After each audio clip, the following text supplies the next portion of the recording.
1er avril 2022, 1er octobre 2023, la contribution pour la solidarité aura vécu 1 an et demi. Le président du pays l'a confirmé ce matin sur notre radio. La fameuse taxe sociale de 1% sera définitivement supprimée le 1er octobre prochain. Instaurée pour combler le déficit de la CPS, par quoi sera-t-elle remplacée? C'est la question que posent les patrons et les commerçants. Kaline Liénard, Jacques Damour. Là, au 1er octobre, la taxe sera purement et simplement supprimée. Une suppression définitive et non par étapes, telle qu'annoncée lors de la campagne des territoriales. Et pour remplacer cette taxe, le président propose une fiscalité productive. C'est-à-dire de proposer aux entreprises un système fiscal où, si elles investissent et si elles créent des emplois, elles seront moins taxées. La création d'emplois, une priorité pour le gouvernement, car c'est elle qui assure le développement économique du pays. Évidemment, le MEDEF est plutôt d'accord avec ce projet de fiscalité productive.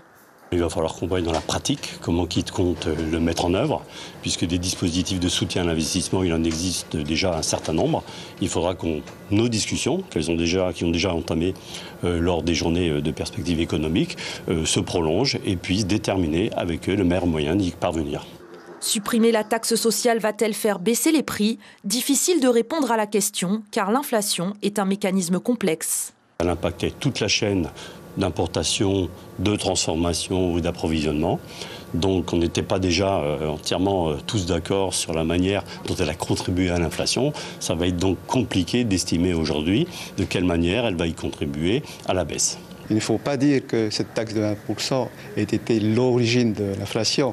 Non, cette taxe est venue ajouter à l'inflation mondiale qui était très forte à l'époque. Donc, supprimer cette taxe sociale, si toute chose étant égale par ailleurs, ça peut permettre de recevoir des produits à moindre coût en entrepôt. C'est l'effet mécanique.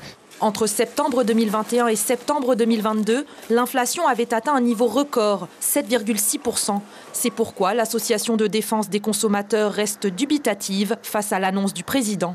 C'est une bonne chose, tant qu'on ne le sait pas, ce n'est pas encore effectif, c'est une annonce. C'est pas encore... si c'est une annonce pour une annonce, là on voudrait voir que ça se réalise. Alors que le 27 juillet avait été évoqué par le président de l'Assemblée, Anthony Giros, le projet de suppression de la taxe sociale sera soumis au vote le 1er août lors d'une session extraordinaire. L'information en continu sur Polynésie la première, Internet et réseaux sociaux.